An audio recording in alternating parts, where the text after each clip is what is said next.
윤석열 대통령이 취임 후 첫 국회 시정연설을 통해 국회 초당적 협력과 협치를 강조했습니다. 향후 정국에 어떤 영향을 미치게 될지 정치권 이슈 천하람 국민의힘 순천갑 당협위원장, 장현주 전 민주당 민원법률국 변호사와 함께 짚어보겠습니다. 안녕하십니까? 어서 오십시오. 안녕하세요. 네, 안녕하십니까. 네, 오늘 첫 시정연설, 일단 분위기는 나쁘진 않았어요. 되게 화기애애했죠. 네. 또 그 의장님께서 의장께도 인사하셔야죠라고 하는 바람에 이제 약간 여야 의원들 모두 이렇게 큰 웃음을 짓기도 했고요. 무엇보다 인상적이었던 것은 시정연설이 끝나고 나서 윤석열 대통령께서 국민의힘 의원들뿐만 아니라 민주당 그리고 교섭단체를 이루지 않은 정의당과 무소속 의원들에게까지 가서 인사를 하는 장면이었는데요. 제가 처음에는 대통령이 그냥 인사를 하는 것도 아니고 약간 고개를 숙이면서 눈을 맞추면서 인사를 하더라고요. 그래서 약간 어색하기도 했는데 오히려 그렇게 하는 것이 말로만 협치, 통합, 국회 존중 이런 게 아니라 몸으로 보여주는 것 같아서 참 보기 좋았던 장면인 것 같습니다. 네, 일단 초당적 협치를 해달라라고 요구는 했습니다만 민주당의 입장은 좀 모를 것 같네요. 네, 오늘 일단 시정연설 자체가 이제 윤석열 대통령이 취임하고 일주일도 채 되지 않은 상태에서 나왔던 시정연설이었기 때문에요. 당연히 메시지 내용도 궁금했지만 그 분위기가 어떨지 이제 참으로 참 궁금했거든요. 왜냐하면 다들 아시다시피 지금 여야 간의 갈등이 지금 최고치로 고조돼 있는 상태입니다. 하지만 오늘 야당으로서 이제 민주당이 이제 함께 참석을 해서 또 박수도 보내고 또 기립도 하고 이런 모습은 국민들 보시기에 참 좋았다 이런 평가를 할 수 있을 것 같습니다. 왜냐하면 이제 국민의힘이 얼마 전까지 이제 야당 시절에 이제 문재인 전 대통령이 이제 연설하러 이제 국회에 오실 때 뭐 야유를 한다든지 뭐 피켓을 보인다든지 이제 이런 모습들이 있었기 때문에요. 오늘 좀 그런 모습이 연출되지 않을까라는 조금의 우려가 있었지만 그렇지 않고 뭔가 매끄러운 분위기 하에서 좀 시정연설이 이루어졌기 때문에 윤석열 대통령도 이제 마지막에 좀 여야 이제 의원들과 이제 악수하는 그런 또 좋은 모습들이 연출될 수 있었던 것 같아서 그 부분을 참 좋게 평가할 수 있을 것 같습니다. 예. 아마 이제 오늘로 예정이 됐던 것이 여야 지도부와 윤 대통령과의 만찬이었는데 이 부분이 무산됐습니다. 이 무산을 놓고 이 진실 공방 아닌 진실 공방이 좀 이루어지고 있어요. 그러니까 저는 이게 뭐 진실 공방이라기보다는 민주당 쪽에서 의제라든지 특히 아직 총리라든지 장관 임명 문제가 마무리되지 않은 상황에서 만나는 것을 좀 부담스러워하시지 않았나 싶어요. 그래서 그 박홍근 원내대표께서 연락을 못 받았다라고 얘기하시지만 그래도 이진복 정무수석이 그렇게까지 일 처리가 이상한 분은 아니거든요. 그래서 실제로 그 원내대표 부속실에 통화도 남겨놓고 이렇게 하셨다는데 아마도 원내대표와 직접 통화가 이루어지지 않았다라는 것을 서로 관점을 달리해서 얘기를 하고 있는 것 같고요. 저희도 야당 때는 어떻게 보면 비슷했습니다. 저희도 준비 없이 만나서 이렇게 화기애애한 이미지를 보여주는 게 대통령에게는 득이 될지 모르지만 야당 입장에서는 또 부담스러운 면도 있었기 때문에 그런 면에서 민주당으로서도 조금 더 준비를 하고 나서 만나자 이런 게 아닌가 이해가 됩니다. 네. 사실 저는 이런 진실 공방은 좀 국민들께 보여드리기에 좀 아쉬운 또 모습인 것 같습니다. 사실 전화를 했다 받은 적 없다 이게 진실이 어떤 건지는 이제 당사자들만 알 수 있을 것 같은데요. 사실 저는 좀 제일 아쉬웠던 부분은 물론 이제 윤석열 대통령 측에서 만남을 먼저 이제 요청하시고 이런 모습들은 좋지만 사실 만남이 이제 일정 조율에서 조금 매끄럽지 못했던 부분들을 이렇게 언론에 공개되는 모습이 조금 안타깝습니다. 왜냐하면 일정 부분 같은 경우에는 서로 간에 얼마든지 조율해서 나중에 만날 수 있는 것이거든요. 그러면 회동이 성립된 후에 말씀이 이제 나와서 언론에 노출이 돼도 좋을 텐데 이렇게 불발되는 내용들이 서로 나오면서 진실 공방이 되면 예전에 저는 그 대통령이 그 이제 대통령 선거 중에 안철수 후보와의 단일화 할 때도 그런 이제 갈등들이 좀 있으면서 안철수 후보와 얘기가 달라지니까 단일화 일지를 막 공개하면서 안철수 당시 후보 측에서 굉장히 불쾌했던 그런 기업들이 나요. 그래서 이런 거는 사실 서로 간의 일정 조율이기 때문에 이런 내부적인 내용들이 공개되는 것보다는 좀 서로 간에 또 진실된 마음으로 또 일정을 조율하셔서 회동이 또 성립된 후에 또 언론에 공개되는 게 어떨까라는 아쉬움이 조금 있습니다. 예. 윤 대통령 이르면 내일 한동훈 법무부 장관 후보자 또 김현숙 여가부 장관 후보자를 차례로 임명을 할 계획으로 알려지고 있는데 이번에 민주당 먼저 질문을 드립니다. 한동훈 후보자 같은 경우에는 꼭 안 되는 후보 중에 하나라고 민주당은 꼽고 있는 거잖아요. 그렇습니다. 뭐 민주당 입장에서는 뭐 사실 이제 국민을 대표해서 송곳 검증을 하고 인사청문회에 임했어야 했는데 그 한동훈 후보자에 대한 청문회에서 민주당이 국민들 여러분 보시기에 아쉬운 모습들을 보였던 것도 사실입니다. 사실 그렇게 돼버렸기 때문에 한동훈 후보자가 갖고 있는 좀 어떻게 보면 국민적인 의혹이라든지 또 아빠 찬스를 또 사용한 것이 아닌가라는 좀 국민적인 잣대를 좀 들이대서 좀 봤어야 하는 부분들이 있는데 청문회 때 그 역할을 제대로 못한 것 같아서 국민들께 참 송구한 마음들이 있을 것 같습니다. 그렇지만 그럼에도 한동훈 후보자의 어떤 검증해야 되는 의혹들은 그대로 있기 때문에 좀 불가하다라는 입장이 많은 것 같습니다. 하지만 이 후보자, 즉 국무위원에 대한 후보자를 임명하는 것 자체도 그 대통령의 고유 권한이고요. 또 한덕수 총리에 대해서 인준하는 것도 또 국회 고유 권한이기 때문에 어떤 분이 어떤 쪽에서 먼저 권한을 사용할지가 약간 대치가 있었던 것으로 전 개인적으로 판단을 합니다. 왜냐하면 한동훈 후보자에 대해서 임명을 강행했을 때는 아무래도 윤석열 그 대통령으로서도 좀 불통의 이미지 또는 뭐 강행하는 이미지가 있을 수 있기 때문에 조금 꺼려했던 부분이 있었을 것이고 민주당으로서도 한덕수 총리 후보자에 대한 인준을 그냥 무차별로 계속 반대하는 부분도 사실 발목 잡기 프레임 때문에 굉장히 부담이 되는 상황인데요. 이번에 만약에 한동훈 후보자에 대해서 임명을 강행하신다면 또 민주당 내에서는 이 한덕수 총리에 대해서 인준을 어떻게 할 것인지 그 부분에 대해서도 분명히 영향을 미치지 않을까라는 생각이 듭니다. 네, 지금 말씀하신 것처럼 한덕수 총리 인준과 연결 가능성이 있단 말이죠. 또 하나가 이제 정호영 장관 후보자 역시도 연결될 수 있는 카드인 것 같은데 어떻게 진행이 되겠습니까? 일단 뭐 한덕수 총리 후보자와 이 한동훈 장관 후보자를 연계시키는 것 자체가 사실 좀 말이 안 되는 겁니다. 총리 후보자 굉장히 중요한 인물인데 이걸 뭐 다른 장관과의 협상 카드로 쓴다라는 건 애초에 맞지 않고요. 그리고 한동훈 후보자 청문회를 지켜본 국민들이라면은 물론 완벽한 사람은 없고 뭐 부족한 면도 있었겠습니다만은 결정적인 결격 사유는 없다라는 걸 다 확인하셨을 거예요. 뭐 아빠 찬스 이런 거 얘기 나왔습니다만은 뭐 한동훈 후보자가 직접 뭐 어떤 부적절한 행동을 하거나 본인이 갖고 있는 인적 네트워크를 활용해서 딸에게 뭔가 꽃길을 만들어주거나 이런 거는 전혀 안 나왔거든요. 그 와중에 또 민주당에서 그 소위 짤짤이 듀오라고 불리는 뭐 최강욱, 김남구 거기에 더해서 이수진 의원 이런 분들께서 오히려 민주당의 민낯을 보여주시면서 한동훈 후보에 대해서는 이제는 더 이상 민주당도 안 된다라고 얘기할 명분을 잃었다. 저는 그렇게 보이고요. 그렇기 때문에 이제 윤석열 대통령으로서도 조금 더 마음 가볍게 아마 한동훈 후보자에 대해서 임명할 수 있지 않을까 뭐 그렇게 예상이 됩니다. 그 의미는 한동훈 후보자는 그대로 가되 정호영 후보자의 낙마 가능성이 좀 더 커졌다. 저는 그렇게 봅니다. 왜냐하면은 물론 뭐 이미 이제 교육부 장관 후보자 낙마했습니다만은 보통 저희가 청문회 거치고 하면 한 3명 정도, 2-3명 정도 낙마하는 게 일반적입니다. 그래서 민주당에 어느 정도 이제 면도 세워드려야 되고 또 실제 정호영 후보자 같은 경우는 국민들이 보시기에도 굉장히 이해 상반이 있는 거 아니냐, 이해 충돌이 있는 거 아니냐라고 하는 후보자시기 때문에 저는 뭐 총리 인준과 관련해서 물론 이게 연계가 돼서는 안 되지만 여야 사이에 어떤 물밑 접촉이 있지 않을까 이렇게 예상이 됩니다. 네, 이렇게 뭐 두 분 다 이제 법률 쪽에 관계되신 분인데 이 검수완판이라는 얘기가 나옵니다. 검찰 쪽 사람들이 너무 많이 내각 아니면 또 비서관, 행정관에 포진된 것 아니냐. 특히나 중요한 지점에 이 부분에 대해서 어떻게 생각을 하시는지 궁금합니다. 사실 이제 뭐 대통령실에서도 이제 핵심적인 참모 역할을 할 수 있는 각종 비서관 자리에 이제 검찰 출신 분들이 많이 포진하고 있습니다. 사실 그 부분에 대해서는 또 한편으로 이해가 되는 측면이 있는 것이 윤석열 대통령이 이제 검찰로서 26년을 봉직하신 분이니까 본인이 이제 믿고 신뢰하시는 분들이 검찰 쪽에 많을 것도 또 한편으로는 이해는 합니다. 그렇지만 대통령 비서실을 그리고 대부분의 참모들을 이제 검찰 출신으로 채운다는 것은 이제 국민들 보시기에 우려되는 지점은 바로 그것입니다. 다양한 사람들의 목소리를 들어야 되고 참모라고 한다면 대통령에게 쓴소리도 해야 되는 것이고 많은 경험을 가진 다양한 포지션에 있는 사람들이 와서 다양한 얘기들을 해줘야 할 텐데 검찰 출신들로만 포진되어 있다면 과연 다양한 국민들의 이야기 국민들의 다양한 삶의 이야기들을 과연 들을 수 있을까?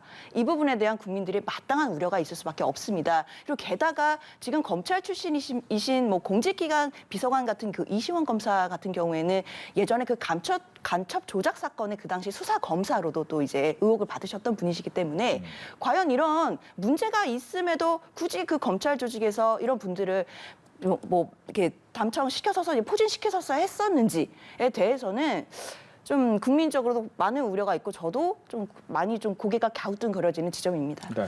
네, 뭐 저도 검사 출신이 너무 많은 거는 뭐 원론적으로 좋다고 생각은 안 하는데요. 근데 뭐 전부 다 검사 출신이고 이런 건 아닙니다. 대통령실 규모가 아직 완전히 확정되진 않았지만 그래도 한 150명, 200명 가량 될 거라고 지금 예상되는데 그중에 지금까지 밝혀진 인물 해봤자 한 10명 안쪽인 걸로 저는 보이는데요. 다만 총무비서관과 부속실 같이 사실상 문고리 권력이 될 수 있는 분들이 대부분 검찰 수사관 출신이라는 점은 저희가 조금 조심해야 되는 부분입니다. 물론 검찰총장을 할 때부터 손발을 맞춰왔던 분들이고 이분들이 검사는 아니고 이제 검찰 내에서 조직 운영을 하셨던 분들이기 때문에 그 뭐 노하우를 갖다 쓴다라는 개념인 것 같긴 한데 이게 자칫 잘못하면 또 하나의 어떤 카르텔이 될 수 있거든요. 그래서 이 부분은 저는 지적을 잘 달게 받아야 된다 생각하고요. 제일 중요한 것은 사실 문고리를 통하지 않고 자연스럽게 많은 대통령실 그 비서관들, 행정관들이 대통령과 직접 소통할 수 있는 구조가 되면 이런 말이 별로 안 나올 겁니다. 용산으로 그거 하겠다고 굳이 옮겨가신 만큼 저는 좀 그런 열린 소통 체계가 돼서 검사 출신들 안 거치면 일이 안 된다 이런 말은 좀 안 나오도록 했으면 좋겠습니다. 네. 뭐 이런 얘기가 충분히 나올 만한 부분인데 윤재순 대통령실 총무비서관 같은 경우에는 시집 논란이 또 있어요.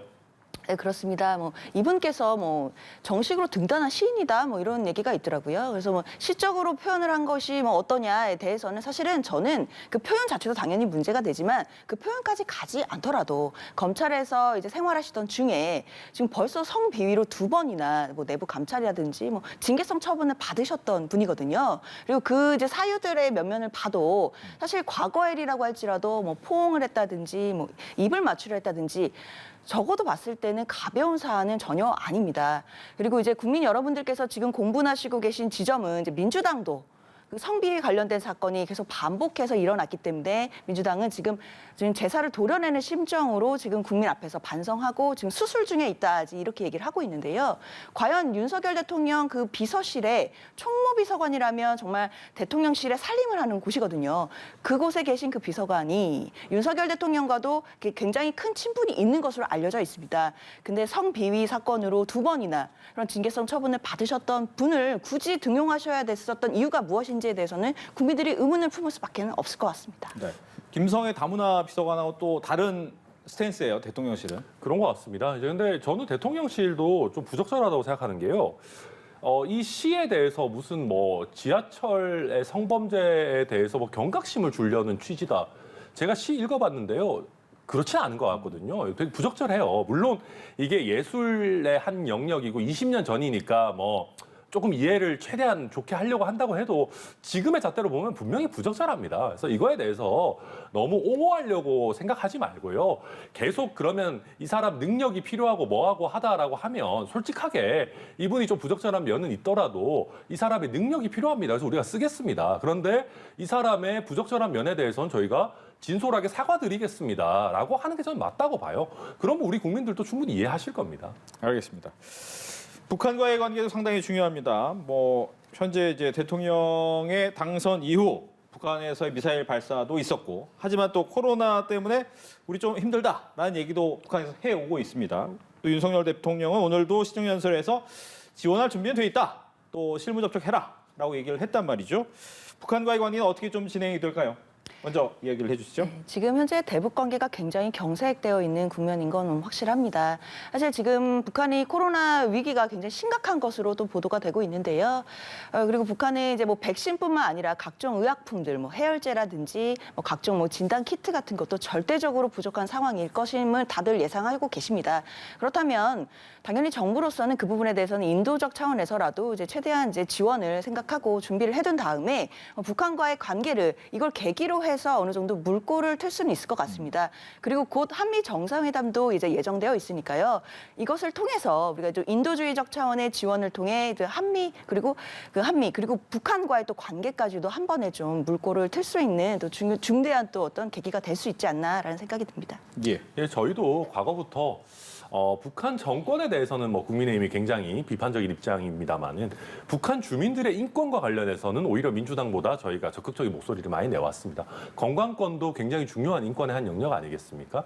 또 헌법상 북한 주민은 우리 뭐 대한민국 국민과 동등한 지위가 있거든요. 당연히 저희가 인도적으로 지원할 수 있는 부분은 적극적으로 지원을 해야 되는 것이고 더 나아가서 이게 정말 말씀하신 경색된 대북 관계에서 조금이라도 물꼬를 틀 수 있다라고 하면 당연히 저희 윤석열 정부에서도 적극적으로 해야 되는 일이라고 생각이 됩니다. 네. 또 하나 이제 외교 관계에서 가장 중요한 것 중에 하나가 이제 미국과 중국과의 사이에서 우리나라가 어떤 역할을 가지고 가야 하느냐라는 부분입니다. 이번에 보니까 윤석열 대통령 같은 경우에는 이 경제 분야에 있어서 미국과 좀 함께 좀 가보고 싶다라는 의지를 강력하게 드러내고 있어요.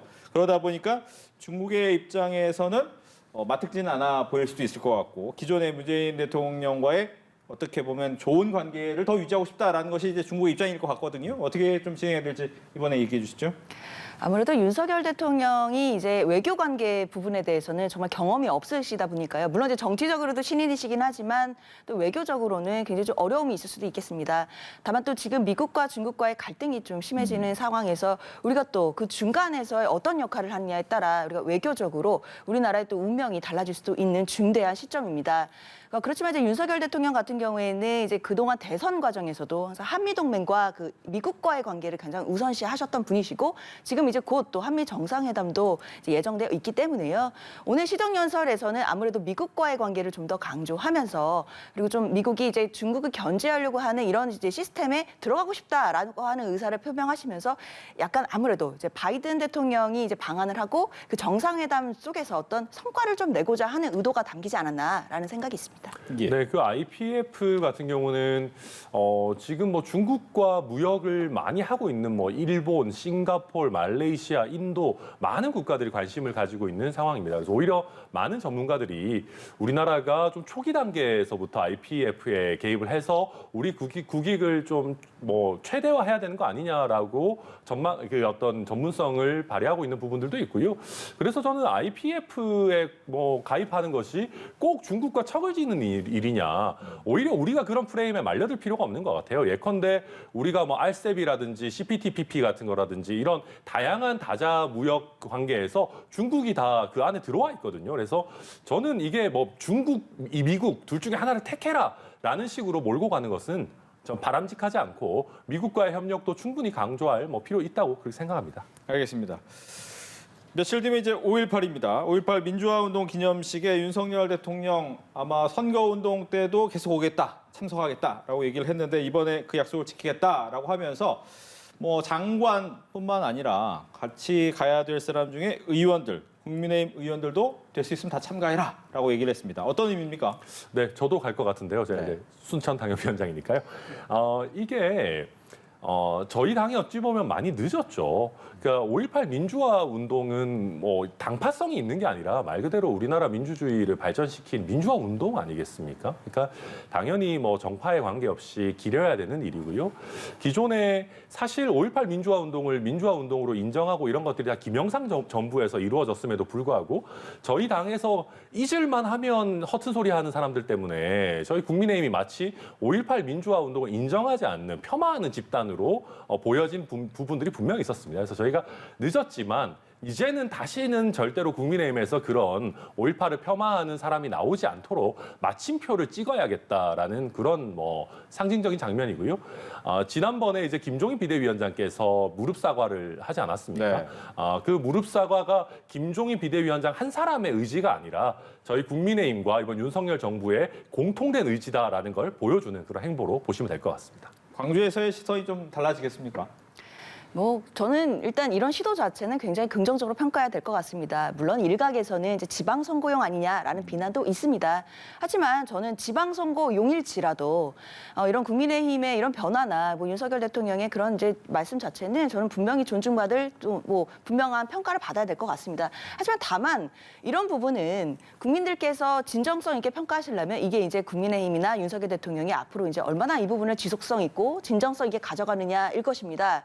그러니까 이 일례로 지금 강원도지사 후보가 이제 김진태 후보 아닙니까? 그러니까 김진태 후보 하면 광주 5.18 민주화 운동에 대해서 이제 망언을 하셨던 분으로 유명하신 분입니다.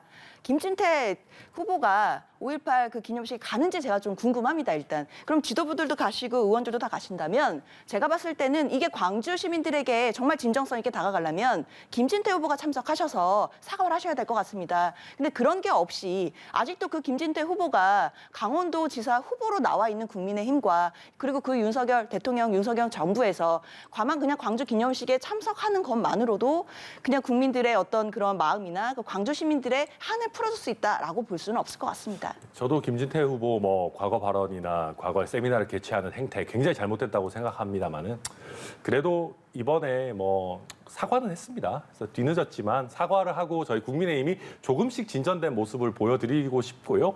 내년에도 이렇게 한다고 하니까 지방선거용이라는 과연 그 비판이 타당한지는 조금 더 길게 지켜봐 주시면 좋을 것 같습니다. 알겠습니다. 또 하나 국회에서 논란이 되는 게 이제 국회의원의 가장 큰 특권 중에 하나가 불체포 특권이 있습니다. 이 불체포 특권을 제한하자라는 법안을 국민의힘에서 내자라고 얘기했는데 민주당에서는 진정성 있는 얘기냐? 둘 다 의원인데 이런 생각을 좀 하고 있습니다. 여기에 대한 얘기 좀 들어볼까요? 그러니까 이게 저한테도 야, 국민의힘이 의석수도 얼마 되지도 않는데 이거 민주당이 반대하면 할 수가 있겠냐 이런 얘기 하시는 분들도 계시는데요. 근데 이게 소수 정당이 그렇다고 아무런 법안을 안 내는 건 아니거든요. 그러니까 입법을 하는 하나의 방식입니다. 다수 정당이 결코 거절할 수 없는 명분이 있는 법안을 내는 거죠. 사실 민주당에서도 정치개혁 얘기가 나왔을 때마다 불체포 특권 이거 좀 완화해야 되는 거 아니냐 얘기 많이 나왔었거든요. 그래서 이번에 이걸 만약에 민주당에서 안 받겠다라고 하게 되면 말 그대로 국민의힘 입장에서는 이거 진짜로 이재명 후보 방탄하려고 하는 거냐라는 얘기를 고스란히 들을 수밖에 없기 때문에 뭐 민주당으로서도 받을 수밖에 없지 않을까 저는 뭐 그렇게 보고 있습니다. 민주당 입장에서는 이재명 후보 너무 타겟 아니냐라고 얘기할 수도 있잖아요. 사실은 이 불체포 특권과 관련된 얘기는 어제 오늘의 얘기는 아닙니다. 그리고 당연히 민주당 의원들도 국회의원들이 이런 특권을 누려야 하는 부분에 대해서 자성의 목소리도 있고요. 그리고 지난 국회에서도 이상직 의원이나 뭐 정정순 의원이 문제가 됐을 때 민주당도 당연히 체포 동의안을 의결했습니다. 그래서 이제 불체포 특권은 사실 국회의원들에게 있긴 있지만 국민들이 눈치가 보여서 제대로 쓸 수 없는 권한이 된 지가 오래되긴 했습니다. 근데 다만 국민의힘에서 지금 이 불체포 특권을 제한하는 법안 내자라고 말씀하시는 것의 타겟이 이재명 상임 고민인 것이 너무 보이기 때문입니다. 그러니까 국회의원들이 특권을 내려놓자라는 취지라기보다는 그 얘기의 이면에는 이재명 상임 고문이 마치 범죄자여서 곧 체포될 것 같다라는 전제를 깔고 있기 때문에 이것이 지방선거에 어떤 악영향을 미치는 네거티브의 일환이다라는 측면에서 민주당에서 문제 제기를 하는 것입니다. 국회의원들이 불체포 특권을 내려놔야 된다는 것은 당연히 동의합니다. 알겠습니다. 다음은 지방선거로 좀 넘어가 보겠습니다. 이 여론조사가 조금 나오고 있습니다. 특히 경기지사의 경우에는 굉장히 박빙으로 나오고 있는데요. 이제 오차 범위 내 접전을 벌이고 있다라는 여론조사 결과입니다. 한국갤럽조사 결과인데 김동연 후보가 38.1%, 김은혜 후보가 40.5% 지지율로 각각 나타났습니다. 그리고 무소속 강용석 후보가 4%를 나타냈습니다. 오차 범위 내 접전이라는 점을 다시 한번 말씀드리면서 먼저 좀 얘기를 넣어봐야 될 텐데 일단 접전으로 봐야 되겠네요. 네, 그렇습니다. 사실 초반보다는 김은혜 후보가 전체적으로 조금 우상향하는 거 아닌가라는 생각이 들고요. 그다음에 이제 박완주 의원 성범죄 의혹 건이 이게 단순히 충남 지역에만 영향을 미치는 게 아니라 굉장히 격전지인 경기 지역에도 영향을 가면 갈수록 더 많이 미치지 않겠느냐라는 생각이 좀 듭니다. 그런 면에서 김은혜 후보가 뭐 제 욕심 같아서는 차이를 확 내가지고 강용석 후보와의 단일화 이런 얘기는 좀 안 나왔으면 좋겠다. 저는 뭐 그런 바람을 갖고 있습니다. 강용석 후보의 단일화는 별로 좋아하지 않는 분위기입니다. 저희가 사실은 한 2% 더 얻자고 한 15% 날릴 수도 있는 그런 선택인 것 같거든요. 그러니까 뭐 저는 비유하자면 그렇습니다. 이재명 후보가 지난 대선에 막판에 힘들다고 허경영 후보랑 단일화할 수는 없는 거 아니겠습니까? 정치에는 금도라는 게 있기 때문에 뭐 혹시 아직까지는 강용석 후보의 문제에 대해서 잘 모르는 국민들도 있으실지 모르겠습니다만은 저희가 단일화 얘기를 꺼내는 순간 민주당에서 아마 24시간 내내 가로세로 연구소 특집 트실 거고요. 그러면은 저희 경기뿐만 아니라 전체 판세에 어마어마한 악영향이 생길 겁니다. 예. 저도 사실은 그 국민의힘 내부에서 뭐 강영석 딜레마다 이런 얘기들이 나오는 걸 좀 들었습니다. 아무래도 이제 강영석 후보가 단일화를 하게 된다면 강영석 후보의 지지세만큼은 어느 정도 이제 접전인 양상이기 때문에 김은혜 후보에게 유리할 수 있다라는 게 단순한 정치공학적인 계산을 해볼 수 있겠지만요. 하지만 이제 강영석 후보가 갖고 있는 여러 가지 이미지상 중도층에게는 더 악영향을 미칠 것이다라는 것이 이제 국민의힘 입장에서는 굉장히 좀 부담이 되는 측면인 것 같습니다. 그래서 사실은 저는 이 단일화 자체가 김은혜 후보 입장에서도 본인에게 유리하지 않다고 생각할 수 있기 때문에 이루어지는 데까지는 사실상 난관이 많은 것 같습니다. 네, 김동연 후보 입장에서는 지난 대선에서 처음 이제 정치에 뛰어들고 나서 다시 경기지사에 나왔는데 당내에서 반응 좀 어떤가요? 당내에서는 사실 김동연 후보에 대해서는 뭐 평가가 좋은 편이고요. 그리고 아무래도 경기도라는 곳은 사실 좀 민주당 입장에서는 상징적인 곳이기 때문에요. 당연히 이재명 지난 대선 후보의 저 정치적인 고향이었고 그런 곳이기 때문에요. 지금 굉장히 접전 상황이긴 하지만 반드시 경기도는 좀 지켜야 된다라는 것이 좀 내부적인 기조이기 때문에 선거는 어느 지역이든 힘들지 않은 선거는 없지만 경기도만큼은 정말 목숨 걸고 해야 된다라는 좀 각오가 좀 강한 곳인 것 같습니다. 네, 끝으로 서울도 한번 여론조사 보겠습니다. 서울 같은 경우에는 오차 범위를 벗어난 상황인 것 같습니다. 오세훈 서울시장이 56.5%, 송영길 후보가 31.4%를 보이고 있습니다. 격차를 좀 줄일 수 있을까요? 송영길 후보 캠프에서도 굉장히 열심히 뛰고 있다라는 얘기는 전해 듣고 있습니다. 이제 다만 이제 지난번 재보궐 선거 때도요. 이제 부동산 표심이 굉장히 많은 역할을 했고 또 서울 지역이기 때문에 부동산 값이 많이 오른 거에 대한 좀 국민적인 또 서울 시민들의 분노들이 많이 남아 있는 것을 민주당은 잘 알고 있습니다. 그리고 지난 정권에서 부동산 정책에 대해서는 실패했다고 인정할 수밖에 없기 때문에요. 그 부분을 과연 송영길 후보가 본인이 어떤 부동산 비전이나 정책적인 비전을 보여주실 수 있는지 이제 이런 부분일 텐데 당연히 지금 기간이 얼마 남진 않았지만 하루에 1%씩 올린다 이런 마음으로 국민들께 또 시민들께 진정성 있게 다가가야 되겠습니다. 네. 오세훈 후보 같은 경우에는 네. 제가 이렇게 질문 드리려고 했어요. 이미 앞서고 있기 때문에 네. 구청장 선거에 조금 더 힘을 실어야 되는 거 아닙니까? 네, 맞습니다. 그러니까 아마 하루에 1%씩 올리셔도 부족할 것 같은데요. 지금 그 격차 보니까. 예.